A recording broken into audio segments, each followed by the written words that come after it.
So hello everyone, अभी थोड़े दिनों पहले हमारे सामने एक फ़ोटो आई थी और ये ऑफिशियली कंफर्म हो चुका है कि अक्षय कुमार फिर से राजू के रोल में रिटर्न आ रहे हैं। और ये सुन के मैं बहुत ज़्यादा खुश हूँ, यही तो मैं चाहता था और ऑफकोर्स तुम लोग यही चाहते होगे। और अच्छा है कि कार्तिक आर्यन अब हेरा फेरी 3 को नहीं कर रहे। No doubt he is a good actor. जब से फ्रेडी मूवी में इनका काम देखा है तो कार्तिक के लिए मन में इज्जत और भी ज़्यादा बढ़ गई। पर अक्षय कुमार को राजू के रोल से और कोई रिप्लेस कर ही नहीं सकता, क्योंकि अक्षय साहब जैसी एक्टिंग, कॉमेडी, फनी डायलॉग्स को क्रैक करना और किसी के बस की बात है ही नहीं। इनका सेंस ऑफ ह्यूमर ही बहुत बढ़िया है। So I am really happy that Akshay साहब in the film as Raju. और सिर्फ अक्षय साहब ही नहीं, मूवी की कास्ट ही बहुत बढ़िया है। सुनील शेट्टी, परेश रावल। और इनके कैरेक्टर्स की बात करें तो ये नाम दिमाग में एकदम ऐसे रट चुके कि निकलने का नाम ही नहीं ले रहे, क्योंकि मूवी देख देख के घिस डाली है। So Raju, Shyam and my favourite character is Baburao Ganpatrao Apte. Babu भैया, बाबू अजमाइला, बाबू भैया से सीधा बाबू खोपड़ी तोड़ साले का। ये तो बाबूराव का स्टाइल है। तो मजाक मस्ती अपनी जगह है, लेकिन मैं ये कह रहा हूँ कि एक ऐसी फ्रेंचाइज है जिसके हर एक डायलॉग्स पर आज मीम्स बने हुए हैं। और इसके लास्ट पार्ट को आए कुछ 17 साल हो चुके हैं, लेकिन इस मूवी की फील, इस मूवी का इम्पैक्ट अभी भी बरकरार है। और ये एक ऐसी नॉस्टैल्जिक फ्रेंचाइज है जिसको तुम अभी भी देखते हो जब भी टीवी पर आ जाए, और हर बार उतना ही मजा आता है जितना मजा पहली बार देखने पे आया था। और हेरा फेरी के मीम्स भी इस मूवी को सपोर्ट करते हैं कि हम हेरा फेरी को कभी भुला ही नहीं सकते। और अब फाइनली 17 साल बाद जाके हेरा फेरी 3 पे काम शुरू हो चुका है। तो फिल्म आ तो रही है, लेकिन क्या ये फिल्म अपने पिछले पार्ट्स का मुकाबला कर पाएगी? क्या उनसे अच्छी निकल पाएगी? क्या फ्यूचर में चल के इसके भी मीम्स बनेंगे? क्योंकि इन 17 सालों में बहुत कुछ बदल चुका है। लाइक जो पहले की कॉमेडी होती थी एकदम रियल, जिसको देख के हंसते हंसते पागल हो जाए इंसान, लेकिन आज की कॉमेडी रियल नहीं दिखती। ना सेंस ऑफ ह्यूमर दिखता है उसमें किसी का भी, और रियल लोकेशंस तक नहीं होती। या तो सेट बना लेते हैं या फिर ग्रीन स्क्रीन पे शूट कर लेते हैं सब कुछ। और इस मूवी को डायरेक्ट भी कर रहे हैं फरहाद सामजी। मतलब सच में यार, हमारे साथ कोई मजाक हो रहा है क्या? चलो तुम्हें इस बंदे की लेजेंडरी मूवीज गिनवाता हूँ। हाउसफुल 4, बच्चन पांडे, और किसी का भाई किसी की जान भी कर रहे हैं। और हेरा फेरी 3 तो मैं कह नहीं सकता मूवी का क्या होने वाला है, पर फिर भी मैं बहुत उम्मीदें लगा के बैठा हूँ मूवी से। एंड मैं बस विश करता हूँ कि मूवी बहुत ज़्यादा अच्छी हो। और एक और बात की, अक्षय कुमार साहब भी आजकल ज़्यादा अच्छा काम कर नहीं रहे, मूवीज़ में अपना पूरा एफर्ट डाल नहीं रहे। लाइक अभी उनकी कठपुतली मूवी आई थी जिसमें उन्होंने बहुत गंदी एक्टिंग की थी, और सेल्फी मूवी में भी ठीक ठाक काम किया है। लेकिन अक्षय साहब जिस काम में अच्छे हैं, जिस काम के लिए जाने जाते हैं, अपने sense of humour, comedy, funny dialogues को इतना स्मूथली क्रैक करना कि उन पर हंसी आती है, वो उसी जॉनरा में फिर से घुस रहे हैं हेरा फेरी 3 में। तो मैं बस होप करता हूँ कि इस फिल्म में तो अपना जलवा दिखाएंगे ही। और अभी कुछ रूमर्स भी सामने आ रहे कि हेरा फेरी 3 के मेन विलन होने वाले संजय दत्त एक ब्लाइंड विलन देख नहीं सकते। और संजय दत्त साहब की कॉमेडी पर तो मुझे बिल्कुल भी डाउट नहीं, क्योंकि धमाल फिल्म में इनका काम देखा था, बहुत बढ़िया किया था। और मुन्ना भाई MBBS में भी तो संजय दत्त मूवी में एक ब्लाइंड कैरेक्टर और विलन भी है। तो सोचने की बात है कि कैसा विलन हुआ, लेकिन इसके लिए मूवी में कुछ तो सोचा ही होगा। बस उम्मीद करता हूँ कि फरहाद सामजी सब कुछ अच्छी तरह से मैनेज कर ले। और हेरा फेरी के विलन हमेशा से बहुत फनी दिखाए गए हैं। लाइक तिवारी सेठ एक तोतला विलन, और उसका दाया हाथ भी तोतला ही। अरे 20 लाख दे, अरे 20 लाख बोल रहा हूँ, 20 लाख दे। अरे मुंह से सुपारी निकाल के बात कर रहे बाबा।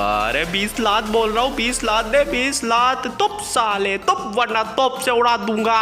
तो बस मजाक मस्ती बहुत हुई। तो इस बार एक ब्लाइंड विलन है, तो देखने की बात होगी कि किस तरह की कॉमेडी हमें डिलीवर करेंगे, क्योंकि इस बार तो डायरेक्टर भी फरहाद सामजी है भाई। फिर भी होप करते हैं कि सब कुछ ठीक ही हो। और हेरा फेरी के सभी कैरेक्टर्स बहुत ज्यादा अतरंगी है। लाइक कचरा सेठ 150 रुपया देगा, लेना है तो ले। मुन्ना भाई अब मत जाएगा ना बेड़ो, पप्पू साले को बॉम्ब से उड़ा दूंगा एक बार हाथ में आ जाए तो। और इन सभी कैरेक्टर्स के वजह से हमारा पूरा हेरा फेरी यूनिवर्स बनता है, और ये कैरेक्टर्स बहुत ज़्यादा इंपॉर्टेंट भी हो जाते हैं हेरा फेरी यूनिवर्स के लिए। तो मैं उम्मीद करता हूँ कि हेरा फेरी 3 में ये साइड कैरेक्टर्स भी हमें देखने को मिलेंगे। और मैं सच में मूवी के लिए बहुत ही ज़्यादा एक्साइटेड हूँ। और अब तक मूवी की ऑफिशियल रिलीज डेट अनाउंस नहीं की गई है, लेकिन मोस्ट प्रोबेबली 2023 के अगस्त के एंड तक हमें मूवी देखने को मिल सकती है। और हेरा फेरी 3 को लेकर तुम कितने एक्साइटेड हो? हेरा फेरी यूनिवर्स को लेकर तुम क्या समझते हो? तुम्हारे ओपिनियन क्या है? तुम कमेंट सेक्शन में जरूर से शेयर कर देना। और अगर वीडियो अच्छी लगी हो तो लाइक, शेयर और चैनल को सब्सक्राइब किए बगैर मत जाना। और आगे और भी वीडियोस तो मतलब ऐसे बनाता ही रहता हूँ, आती रहेंगी। लेकिन जब तक के लिए जय हिंद, वंदे मातरम।